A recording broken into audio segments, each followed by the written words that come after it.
This episode was sponsored by MPB, the world's largest online platform for used photo and video kit. Visit mpb.com. Hey folks, in this interview, it's all about architectural photography with Jeffrey Totaro.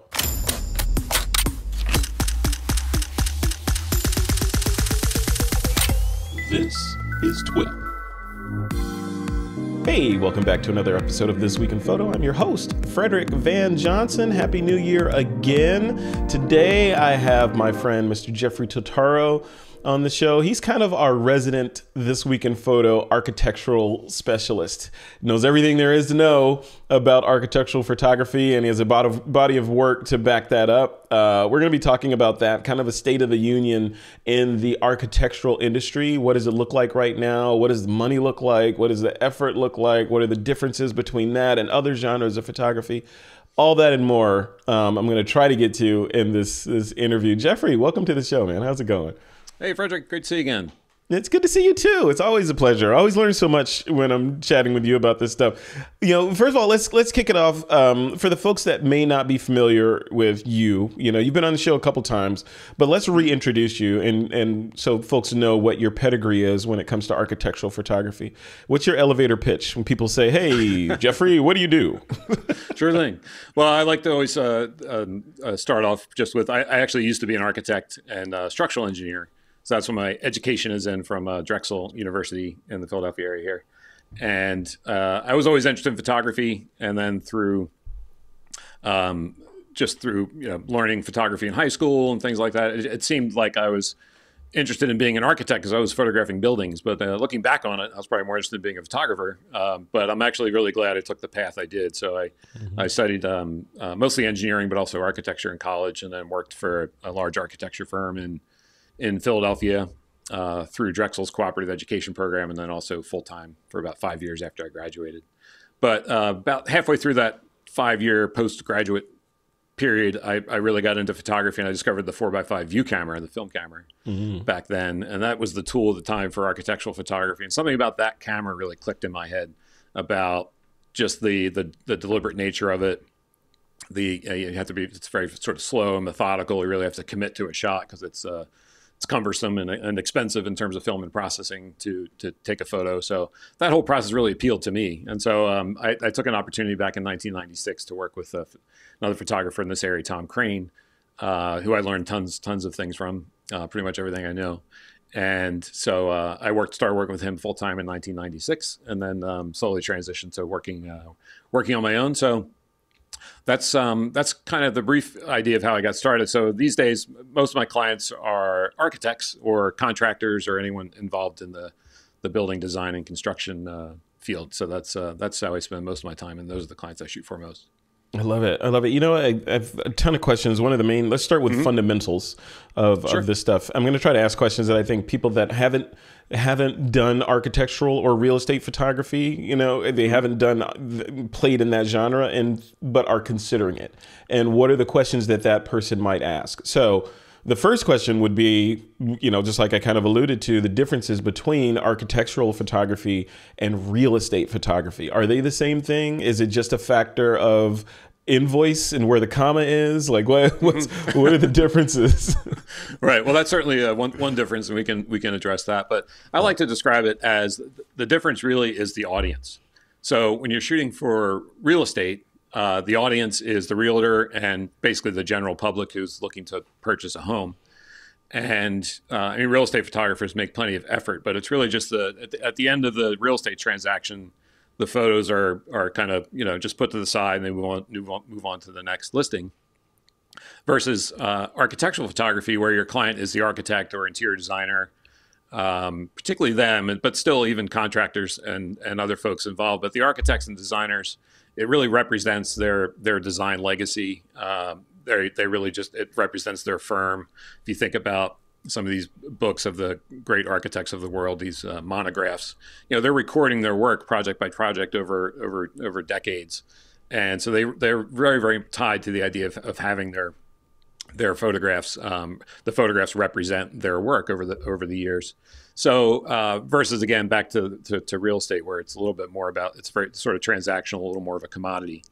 Yeah. So so I think that's sort of the biggest difference. And again, not to disparage anybody doing real estate photography, but there's, I think we as architectural photographers are sort of given more time. Not that the real estate guys don't take the time, but they may not be given as much time. From what I understand, I never shot real estate, but from what I understand, so, you might shoot 1, 2, or even 3 houses in a day. Yeah. And for us, we're doing a much slower pace where we may maybe office interior shoot, we may do like 8 to 12 photos in a day. Oh, wow. Wow. Yeah. So in other words, the designers and architects are much more concerned about how everything is styled, that everything's just right. We may be introducing people as models into the shots, and like, who are those people going to be? What are they going to be wearing? So just a lot more decisions made about trying to make the photos the best they can be, making sure all the furniture that's meant to be in the shots, make sure that's all there. These days, there's loads of delays with furniture deliveries.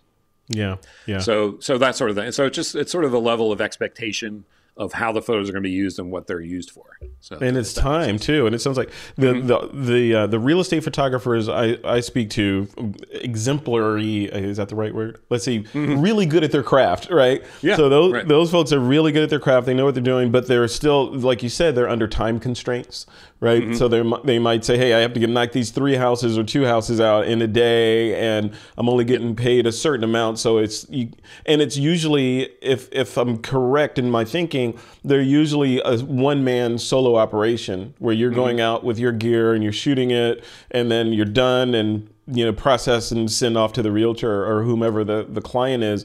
And it sounds like on your side of the aisle, you're more like a commercial shoot where you've got you're there as the photographer or the executive person that's in charge of everything, and then you've got people handling different parts of the shoot. What are those pieces? Like those different people on a typical medium-sized, average budget, if there's such a thing, architectural shoot. What is the team comprised of?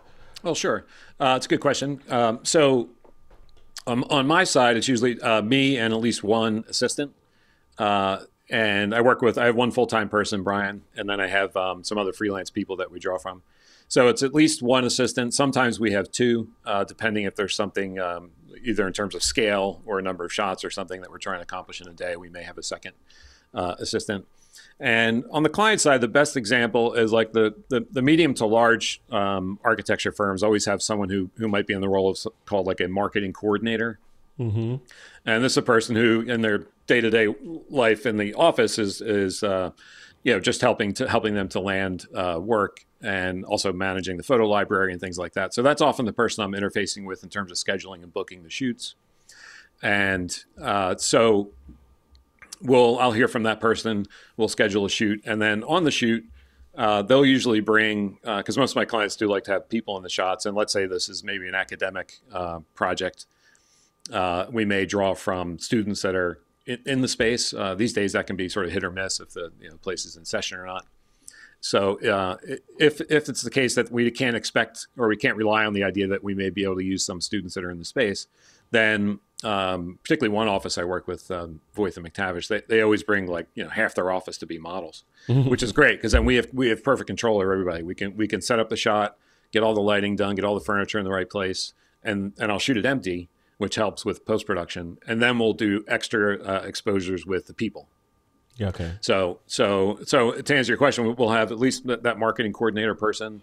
We may have a firm principal or a project architect or designer on the shoot. And then there might be a handful or even a large group of models who are primarily there just to be in the photos. But they may contribute in other ways, but they... So it's usually, so my crew of 2, and the client side is anywhere from like 2 to 10 maybe, depending on what's going on. Yeah. And then are you able to, on an average job, are you able to get it mostly done in one go? Or is it, over depending, I'm sure the answer is it depends, but on an average job, okay, I have to go back to do the interiors, and then I have to go back at dusk to get the exteriors and multiple exposures there. And then, how does that work? Sure. So that's one of the questions. Somebody sends an email or a phone call, and we're looking to shoot something. So I ask all those questions, like how many shots you're trying to get. I tell them, we can probably get at least 10 shots in a day. on the interior shots. Often we can get more, but I don't want to offer that right up front. I don't want to think, oh, we can get, maybe 15 shots or something, because it all depends on how much work is involved with each shot. But then we'll talk about things like dusk shots, for instance, like you asked. So if I hear from a lighting designer, for instance, I know that they're going to want probably more than one shot in the evening. So we may say, they may want most of their shots in that kind of condition. So then we may have to split it up into maybe 2 different evenings or something like that, where we're going to set up 2 or even 3 cameras, and we'll operate those cameras to capture 2 or 3 shots that night, and then maybe we'll come back the next night. But yeah, specifically maybe for a lighting designer. But for a typical shoot, office interior shoot, that 8 to 10 to 12 shots, we'll get that in just a regular work day, although that could be on a weekend. And then shots that go into multiple days are, like, we shot something called the New College House at the University of Pennsylvania. It's not on my website yet. It's in my Instagram somewhere. But that was a multi-day shoot. And that's partly because, like, this building was, certain spaces were open before others, and trying to time it when the students are coming in, and because we want some students, but not to be too overwhelmed. So that was like a multi-day situation, and just trying to go back when certain events are happening too, because the academic projects in particular really need to be activated with people. And so you walk that line between, are we going to try and fake it with models, or are we going to try and be there when something's actually happening? And what's best? So which one is best? Well, in terms of control, because anyone who's taken my workshop knows that I'm all about control.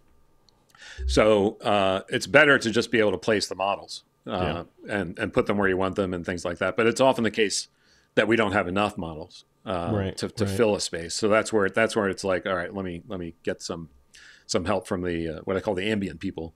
And the one architect, the architect on this University of Pennsylvania project, she's amazing at, like, corralling people. She tempts them with food, like, come over here, we'll give you a donut.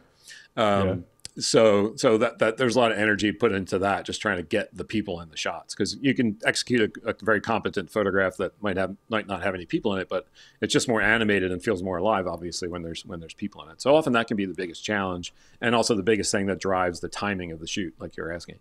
And I can imagine, when you have humans as part of the shot, depending on the goals of the overall shoot, you got to make sure that you have, the right ages, the right genders, a mix of nationalities and all that stuff. So do you, like, who does that? Is that a factor of the client making those requests? Or do you, as the artist, say, yeah, it'd be better to have this person here, let's put a kid over there? How does that work? Well, it's a very good question. And it has come up, it comes up all the time. We did a shoot in a pediatric unit down in Baltimore a few months ago. And it was before it opened. It's more of a behavioral health kind of place. So once it's open, you really can't get in there. So you have to shoot it. So you have to basically bring models. And it turned out that the models that we had available to us on the shoot day were not diverse whatsoever. And so we did the shoot, and the hospital came back later and said, yeah, we got to redo this. So then these questions were asked ahead of time, but no one was really paying attention at that point until they saw the final photos. And then they're like, oh yeah, we have to make an extra step here. So we went back and redid like 3 or 4 of the shots with different models. And so, but if we have the opportunity on the shoot and we're working with sort of live people, then yeah, we're always trying to sort of mix that up. And I'm always sensitive to gender roles, like in terms of like who's the receptionist, or if there's a seated person and a standing person, what's that dynamic, and who should look like the power person and that kind of stuff. Wow, so yeah, definitely try to be sensitive to all those kinds of things. Yeah, and I wonder also about just sort of the zeitgeist that needs to be represented in these photographs. For example, right now, as we record this on the 13th of January in 2022, COVID is still going on. So everywhere, there are masks everywhere, right? So in a photograph that is intended to be timeless, do you go with masks in the shots, or do you go without masks? Like, how does that work? I'd say at this point, 90% of the time we're doing it without masks, but we do that in a careful way. So everyone's wearing a mask up until the moment, and people are asked ahead of time if they're okay with that. We're not going to put somebody on the spot and require them to take off a mask, of course. And then we often shoot for technical reasons and also for COVID reasons. We often shoot, like, if we have full control, we'll shoot one group of people over here, so we can work with them, and then we'll do another group over there. So at any given time, there's only one or two people, maybe, or three, maybe. But aside from the safety, brief period. Aside from the safety side of it, like all that, of course, but just in the artistic side of it. The artistic, most of my clients don't want to see the mask. Some of them we've done. Some clients we'll do a version without people. We'll do a version with people, and then with and without masks. Okay. And it depends also on the like. Some photos we did for a different University of Pennsylvania project showed my client's staff without masks, and the university wants to embargo those photos until there's no more mask mandate on campus. Oh wow! Yeah, so that was a little bit of a surprise. So interesting. They didn't want the photos to be out there until it's okay for the university to say that no masks are required on campus. So we weren't expecting that. That was the questions in the bud, right? We don't want questions about why don't your people. Yeah. So that was the first one where we kind of got tripped up by that. Yeah. But in the end, hopefully a year or so from now, we won't have to worry too much about that. But it comes up every shoot, and then most people are deciding. Yeah, I was wondering. I thought you were going to say that. I thought you were going to say that you do both. Right. Okay. Let's do a version with masks and without masks, and then, so that we have both covered. But yeah. Yeah. There are definitely some clients we do that who may feel that's going to be a sensitive issue. Moving forward. So it's it's a challenge. And anytime we're working with live people, we won't ask them to take their mask off. They're only like people that are part of the shoot and who have been sort of asked ahead of time if they mind. Every now and then someone will say, "Oh, a picture, I'm going to take my mask off." So. But it's we're still all super cautious about it in general. That time won't last very long when they're unmasked. You know what I want to do? I want to do, and we didn't do this on the last time I had you on, so I made a note to make sure I do it this time. I want to look at one of your photos and have you tell me and sort of deconstruct it a little bit, the effort that went into making a meticulous shot like this. And then I want to transition and talk a little bit about the business side of things after this. Sure. So I'm going to bring up a shot here. This is from your website, jeffreytotaro.com. And I'm sure you remember this shot, right? So this looks amazing. It looks like it definitely looks like a shot that was done by someone who knows what they're doing. Is this a quick shot? Would this take a couple minutes? What went into making this shot? Well, I'm glad you picked that one. That's an interesting one to talk about. So this is for a hotel client. They have properties in many cities, but this was in New York, in Tribeca. So if we were to look also at some of the guest room shots for the same client, they're lit differently. But this lounge, the directive from them was that they wanted it to feel, moody and dramatic, and because it's lit with sort of a low light level to begin with. Mm-hmm. So this shot and the series of shots we did in here, I lit with hot lights, which I've gotten away from extensely. Like this was probably the one shoot that we did with hot lights in the last probably 5 years. Okay. But that's why it's interesting to talk about. So why hot lights? And the difference, because mostly we're using strobe and we're bouncing strobe off of walls, or we're using umbrellas, and it's much more of a daylit feel. But this doesn't have any windows in the shot, and it's meant to feel like it's nighttime and a little more moody. So the advantage of hot lights, not that you can't accomplish this with strobe, but it's just a lot harder, is hot light, it's a continuous light source. They're tungsten balanced in terms of color temperature, so they're around 3200 Kelvin. Mm-hmm. And you can control them with barn doors, and they're Fresnel lights. So they have a lens on the front, so when you put that barn door on them, that pattern that throws a nice distinct line. But if you put a barn door in a strobe, it may cut the light back a little bit, but it's still coming out as a very broad source because it's not focused by the lens of the Fresnel. So so we use multiple Fresnels to light the sides of these chairs, parts of the little serpentine sofa. And so there's probably, I don't know, 6 or 8 or 10 hot lights in a shot like this. And I believe most of them are lit from the edges of the shot. So with digital, obviously, we could put a light in the shot if we need to reach it better from there. So that was the goal of using the hot lights. First of all, they're the same color temperature as the room, which is helpful. So we don't have to gel anything. And so just to be able to put little splashes of light across the sides of those chairs to bring out the fabric texture and let certain areas go dark, light the fire, things like that. Is it planned? Like, how does that flow work? Do you come in and you visit this location and do kind of a walkthrough and take snapshots or phone photos and then go home and look at it and say, okay, this is how I want to execute the shoot, and you go in with a plan? Or is it more serendipitous? You just go plop your tripod down and some light would look good here and over there and all that, or a combination. But excellent question. Planning, I think, is very, very important.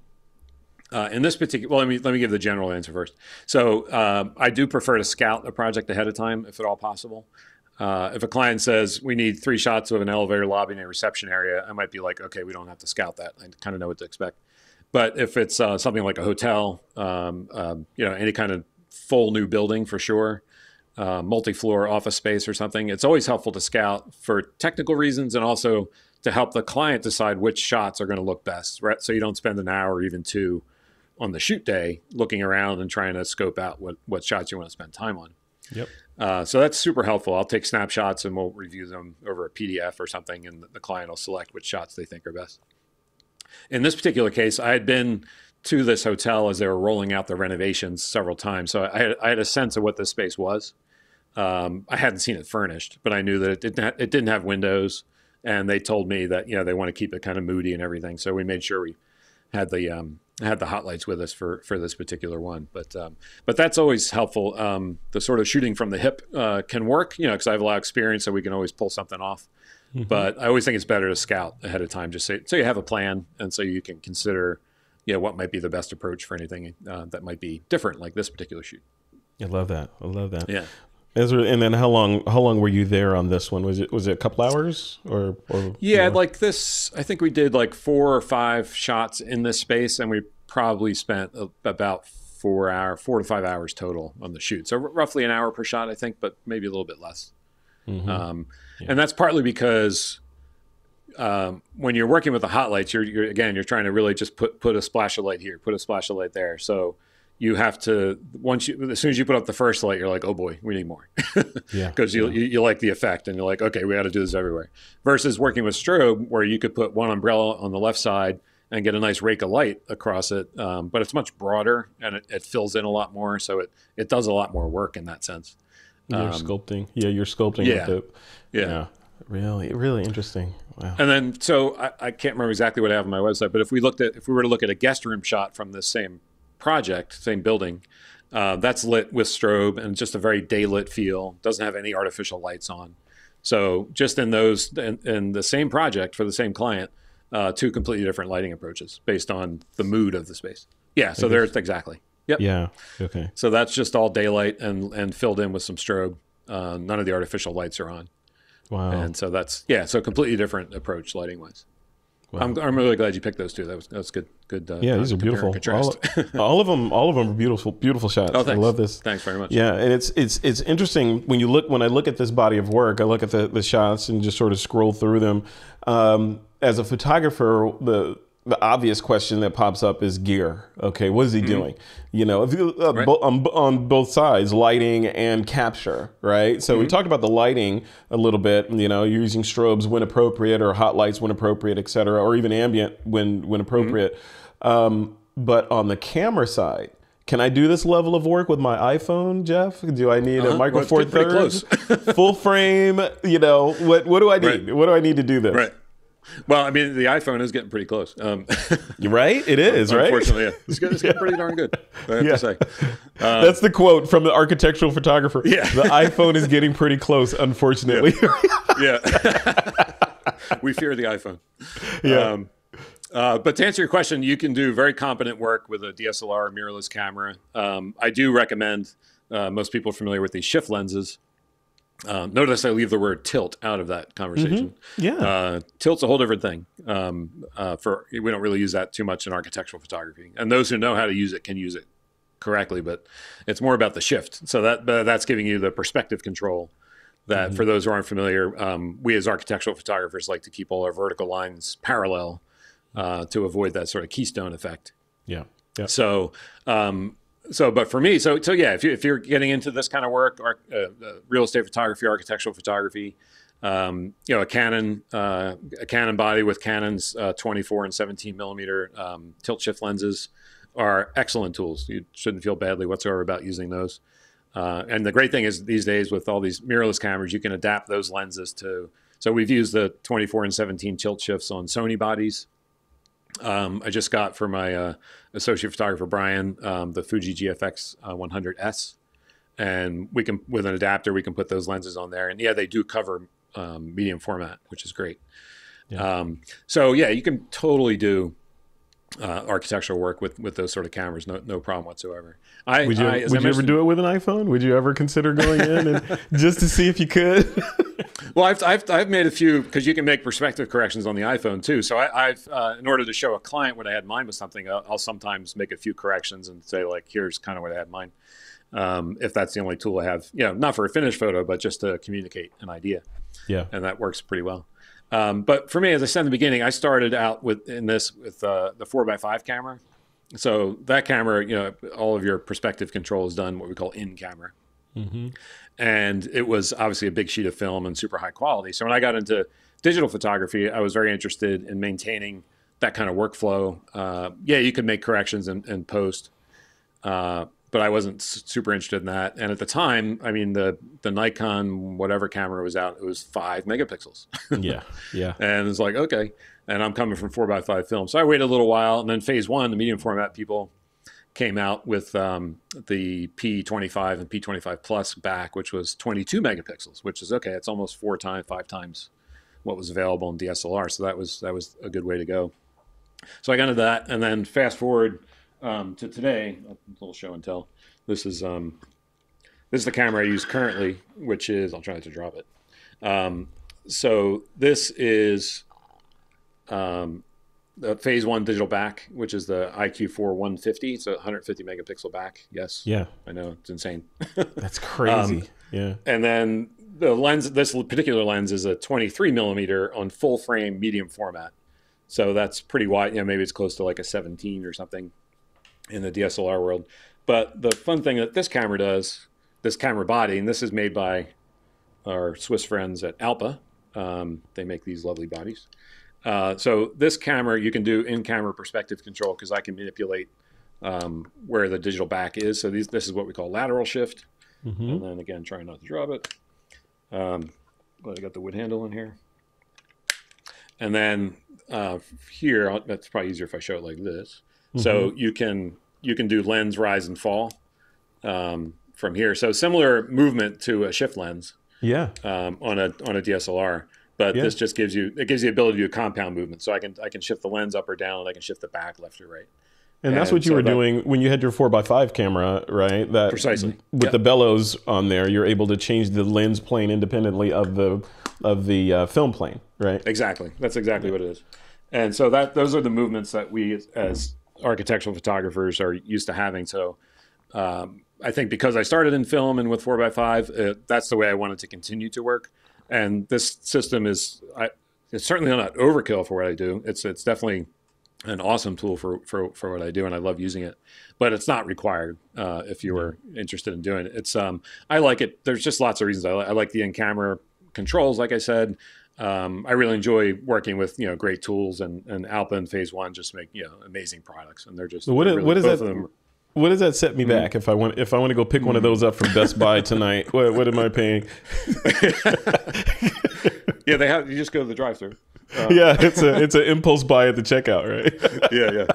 Well, I mean, unfortunately, the digital back itself is the most expensive chunk, and that's with the full swap out warranty is like 40 or 45,000, depending on the deal you might get. Dollars or dollars? Yeah. Okay. Lira. It's all not lira. Pesos. Yeah. And I should also point out that this particular lens has these new. Phase One makes these new X shutters, which are super cool.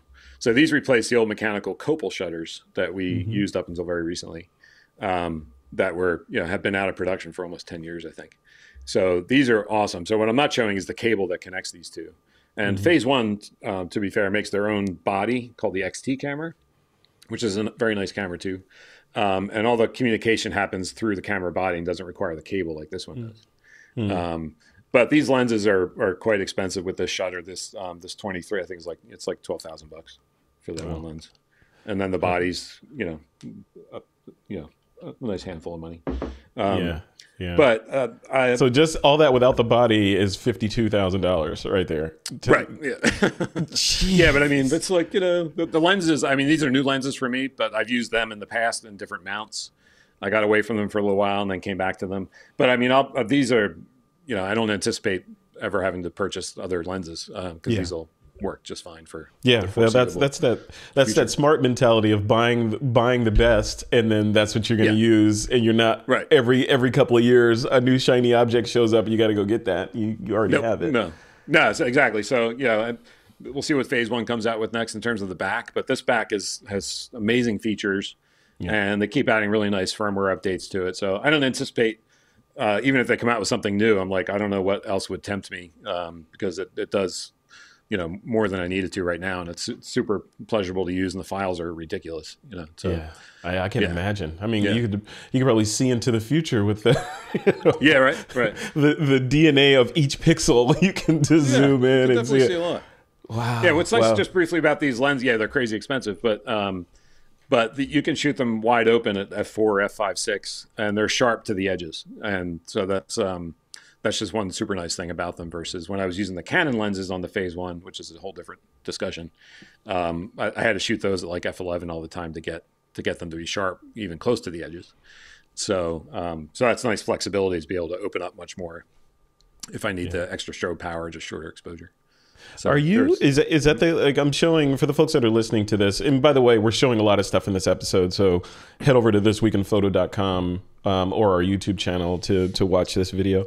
But these shots that I'm looking at right now, are these made with that camera or another? I haven't updated the website this year yet. And this system, the back I got like in May, and the lenses I got maybe toward the end of the summer. So I don't think anything on my website yet is with this system, but they're all done with the Phase One camera. Okay. They were done with the Phase One IQ3 trichromatic, which was 100 megapixel back. And they were shot on a different Alpha body that would allow me to use the Canon lenses. So most of what you're showing here was shot with a Phase One back, but with Canon lenses. Got it. And still very good, but the other lenses just allow that digital back to really shine and give you the full potential of it. It's so great. Yeah. It's so great. So then, this. Oh, go ahead. No, I'm sorry. I'll bring that back up. Yeah.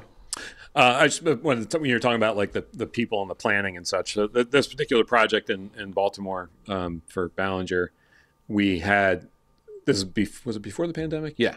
So we were able to use some of the sort of ambient people walking through, and so we would set up a shot. And we hear like, oh, there's going to be a class change soon, so maybe we'll get some people in that atrium space. But like a shot like this, that's the architect and the marketing person there, with their lab coats on. So like a shoot like this, is a little bit of a mix. So we use some of the architect staff, and then we use some of the actual people who inhabit the building.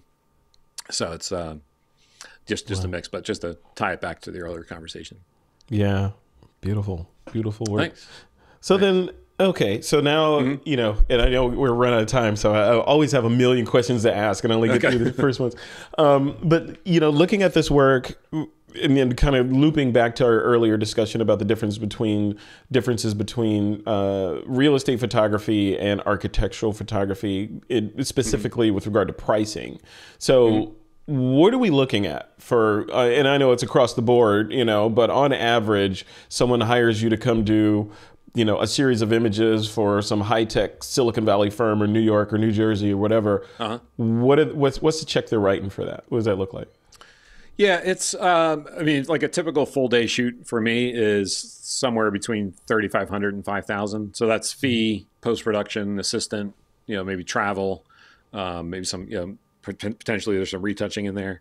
So and again, I haven't shot real estate, but from what I understand so we're probably in the range of like a factor of 10 in terms of what, but the real estate guys might be out there shooting maybe they're shooting 3 properties in a day for $500 each or something. So in terms of like one property or one project, that we're probably in the range of, like a factor of probably 8 to 10. Wow. In terms of scale. And yeah, so that's just kind of how it works. So the architectural photography is more in the realm of, commercial photography, and where there's, it's a rights managed model where we're licensing photos to our clients and to other third parties who may come along, a window manufacturer, furniture manufacturer. So we always maintain the copyright, and then photos are licensed out versus, and again, I may be speaking out of turn in terms of real estate, but I understand that's more of a work for hire scenario where you're hired to take the photos. Now those photographers may be able to resell those photos, but I don't know how often they do. Yeah. So I'm happy to be corrected on that if anybody wants to leave a comment somewhere. But so it's just sort of a different thing. So architectural work just definitely being more in the commercial world, but short of the idea of advertising photography where you're pricing the photos per image, where there's sort of a license fee per shot. Mm-hmm. So every now and then I'll do a full-on like commercial advertising shoot, and that could be 10 times what my normal architectural photography is, in a day, because you're doing maybe 10 shots and they might be $1,500 to $2,000 per shot, and just in fee, and that's just based on the usage. Depends, what the use is. So, and I'm not saying that's all negotiated. That's negotiated ahead of time, right? The usage and all that. Okay, yeah, yeah. I'm not saying that to brag about those kind of things, but just sort of saying, I always like to say, like, that money's out there. People are paying that kind of money for advertising photography for sure. That's great, because that's what. So my just quickly, my usage for the architectural clients always falls short of advertising in terms of like paid space, because most architects aren't taking out space in a magazine that the public sees, versus maybe a paint company or a high-end furniture company or something is taking out ads in either trade magazines or other sort of shelter magazines, and they understand that those kind of photos require those kinds of fees. Now you might be working with an ad agency and all that, so it's a whole different scale, and that's an important distinction to understand, and that's something I teach in my workshops too, just how to understand all that stuff. Yeah, and I want to talk about those workshops a little bit before we close. When I look at the work, I'm also thinking, in the end, it's photography, right? So in this kind of work, I'm wondering what the flow is from client to delivery, right? Taking the photography piece out of it, like, who's the client? Like, is it the architect calling you up and saying, "Hey, Jeff, we need X, Y, and Z, blah blah. When are you available?" Then you go shoot it. What happens after that? Like, and is that how they contact you? What's that flow, and how do you deliver the images at the end of that? Sure, that's a very good question too. Yeah, so there are fortunate to have a lot of sort of repeat clients. So a lot of the clients are sort of familiar with it. They'll just send me an email and say, we have this project or two that we'd like to get on your schedule. And then I'll talk about, give them some date options. Then we'll talk about scouting. Is that necessary or not? If it's out of town, it might be harder to do that. And then, we'll schedule the shoot. So once the shoot's done, then I will, depending on who was actually on the shoot, and depending on if there's some choices to be made in terms of the people that we have in the shots, like do we like them over here? Do we like them over there? I may start the post-production process by just showing the clients what I call prelims, which are going to be the straight out of the camera shots that may still have light stands in them, or depending on the client's experience level with how I work, I may do more or less work to those shots in the prelim stage. So if I know the client understands that I don't have to tell them that light stand's not going to be there in the final shot, but they just want to look at the people options, then they understand that. Some clients may not get it. They may be, why is that light stand still there? Not understanding that we're going to take it out later. So we'll do like a prelim phase. I'll send a PDF either over Dropbox or directly. Just email it to them, and then I'll get feedback. They'll circle up the people. We want this person from this shot and this person from that shot, and then we'll do all that merging together in post. And then they may start looking, because architects are really looking with a fine-tooth comb through the images, and they're like, "Can you correct this little thing? The contractor didn't paint this thing the right color. Can we change that?" Often we're retouching out exit signs and things like that. So, and that gets to be a little bit of not a difficult area, but I have to draw a line between how much are we going to do as part of the post-production and how much is going to be extra that we're going to call digital retouching. Yeah. So we're taking care of everything related to the photography, right? So bringing in the windows, making sure the color is balanced between all the shots, the carpet. If it's the same carpet in 10 shots, it's got to look like the same carpet. Yeah. And then there's, the retouching. And so I may get into a conversation with the clients, like, we'll go through and take out sort of all this easy stuff that you requested, the things that are only a couple clicks or don't take very long. But if you want me to change the color of that wall, it's going to take a while to select that wall just the way we want it. And so that might be extra, for instance. So, and most clients are totally understand that. Who's doing your retouching? Is it you? Are you sitting, making sure every image is perfect, or do you just offload that to a third-party firm? I do the bulk of it. And then Brian, my associate photographer and studio manager, he does some of my post-production. But he's doing shoots on his own too, through my office. But then, so he's often busy with post on his shots. And then I work with another guy, Chris, in Austin, Texas, who does some post-production. He's doing some right now on a shoot that Brian just did in LA last night. So so I do most of it. I definitely like to keep my hand in it, in the sense that I want to be sharp with my skills in Capture One and Photoshop. And I also obviously just like having control over how the images look. So Brian's post-production work is very good, and our final results look very similar, which is important. And Chris does post-production only for architectural photographers, so he's definitely tuned into that. Yeah. So I was going to ask you about that, the post-production software that you're using, and you mentioned Capture One. Is that your go-to, and why Capture One versus Lightroom? Sure. Well, looking back, Capture One. So again, I started in digital with the Phase 1 camera. Back in like 2004. So I think Capture One might have been like version 3 back then. So at that time, and still today, you pretty much need Capture One in order to you may be able to process the files in other output, but there's a process called the lens cast calibration, which is this tedious thing I won't bother to explain. But it's a technical camera thing you have to do, and you can only do that through Capture One, at least as far as I understand. So I sort of grew up in Capture One in terms of digital post-production, and Capture One, they just keep making that software better and better and better every time. And it's super powerful. There's so much you can do in it. I never really used Lightroom. The only time I dip into Lightroom is if I want to do a time lapse, and I'll use that LR time lapse plugin, which is really cool. But that runs on top of Lightroom, so I have to use it then. So not to disparage Lightroom whatsoever, but I just find Capture One just that does everything. The layering that you can do in there now is really good. They just added a couple new tools, which I haven't actually upgraded to just yet. I always wait a little bit, but they just added a new HDR tool, which is cool because in Capture One you can do all these adjustments to a single raw file with layers and masking that you can it's pretty powerful. But now you can take 5 bracketed exposures, merge them into one HDR DNG file, so it's still a raw file, and then you can go to work with your layer process and masking. So you can dip even further into the highlights or the shadows from that one HDR'd DNG, to throw all the acronyms out at once. So that's pretty and we as photographers, totally, it doesn't even sound like acronyms to us. We're like, oh, we know exactly what he's saying. You're speaking our language.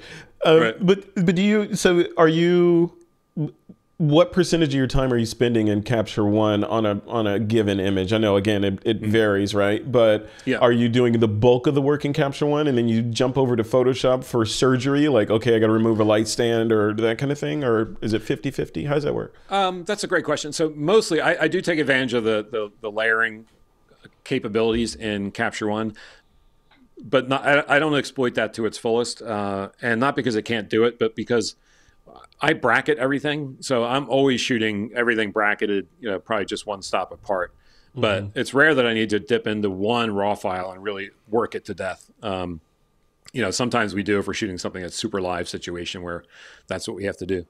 But so in other words, what's your bracket, Jeff? Before you move over, I'm curious about what your bracket is. Is it one on exposure and one stop over and one stop under, or do you go wider than that? Usually no more than one over, unless something's really strange. And then the shorter side we go, probably 3, 4, 5, 6 stops, depending on if there's some super bright light source that we're going to need to control, like a giant cove light in the ceiling or some other really bright thing. So it's often maybe one stop brighter just to make sure there's enough detail in the shadows, and then a lot of times shorter. So, and you had on a couple weeks ago Greg Benz, who I'm a huge fan of. So if you're tuning in, Greg, thank you for what you do. So Greg makes this great plugin called Lumenzia that plugs into Photoshop. And so, like I said, so I do a lot of bracketing. So I'll fine tune color and exposure as best I can in Capture One, and then I'll output, 3 or 5 bracketed exposures into Photoshop, and then using Lumenzia, which is just a great selection tool for making selections based on color or luminosity or any variety of things. So then I'll use that. So it's mostly the power of Lumenzia that once keeps me going back into Photoshop.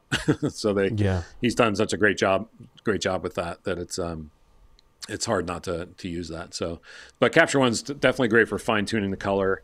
They have so many good tools, like the normalize tool. If anybody wants to watch one of my other videos I've done on Capture One, it's like that's an amazing tool to help you match color between 2 different shots.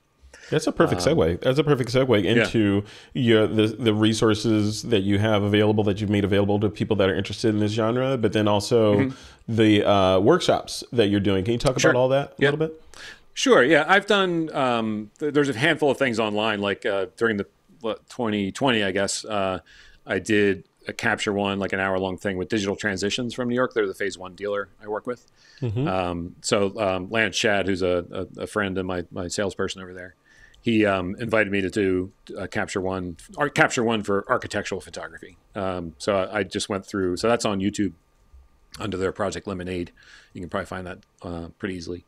So I just go into some of the different tools and how I set up Capture One for architectural photography and shooting on location, and how the computer's set up for that versus being in the comfort of the office with two large displays.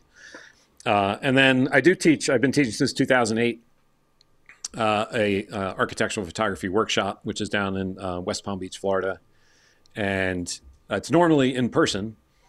And so last year we ran it online, which was the first time I did a full workshop online. And so the in-person workshop is 5 days. And it's a full 5 days. So we'll spend about half a day out shooting somewhere. We have a wonderful woman who works with the workshop who can find us these great locations to go to. Thank you, Leslie. And so in the in-person one, we'll shoot in half the day, and then we'll spend the other half a day in the classroom doing either post-production or doing just talking about the business. It's like a full-on, this will be your life as an architectural photographer workshop. It's not just it's about the art and the craft and the business. So it's about everything you would want to know if you want to do this as a full-time gig. And then so the online one, which we just this week decided to switch it back to online for this year, which it comes up at the end of February. I think it's the 22nd through the 25th. I think I sent you a link to it. Yeah. So it's going to be online again this year. And it was fun last year. We had people from all over the world, which was great. So we had about, I think, 12 or 15 people. And so it was a lot of fun to do, a lot of preparation to get it ready to do the whole thing online. So I'm looking forward to doing that. It's a little bit shorter in the online version. It's 4 days instead of 5, and then we do two-hour sessions a day. Yeah. And but it's fun. It's great to meet people from all over. That's really cool. So it's fun to do. Yeah, that's really cool. So the pandemic and all that obviously is slowing things down. How does that impact the workshop series and all that? Yeah, like I said, we were really hoping to do it in person, and the Omicron showed up, and because I was willing to do it.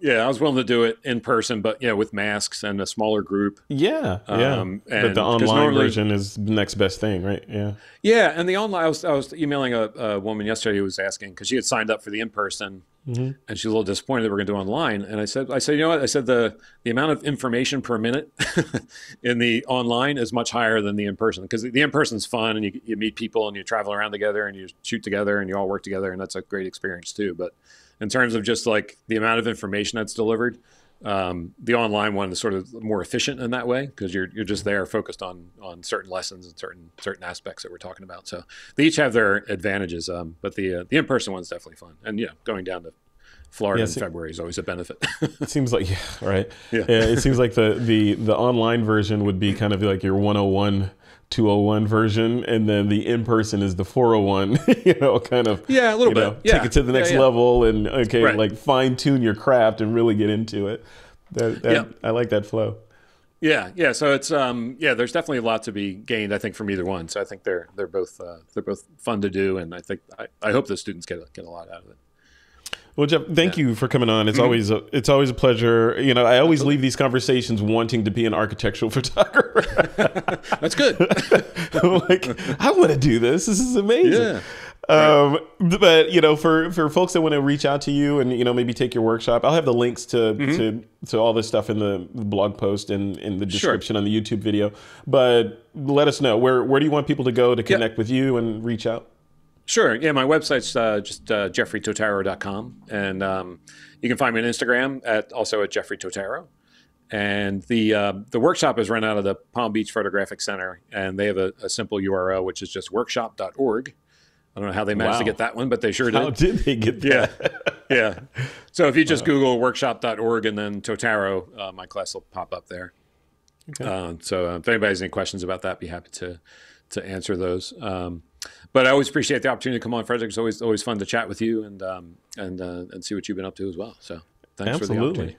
My pleasure. My pleasure. Yeah. It is an honor having you on and chatting with you. I like, I really love talking and diving into different genres of photography because it's interesting from the standpoint of we're all working with light and all the tools are very similar and the same, but the numbers and the effort and the, all kinds of other variables vary widely, but there's all these commonalities, right? The camera, the lights, and the exposure and bracketing and capture one and all this stuff. It's all, they're same but different. I find that fascinating.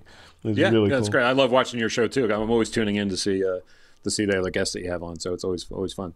Excellent. Thank you. Well, we'll let you get on with your day. Thank you for coming on. And sure thing. Let's not make it another 2 years before we talk. I know. Absolutely. For sure. All right, Jeff. You have a good rest of your day. Thanks for coming on. Thanks a lot, Frederick.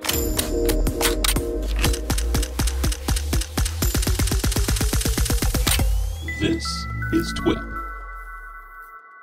This episode was sponsored by MPB, the world's largest online platform for used photo and video kit. Visit mpb.com.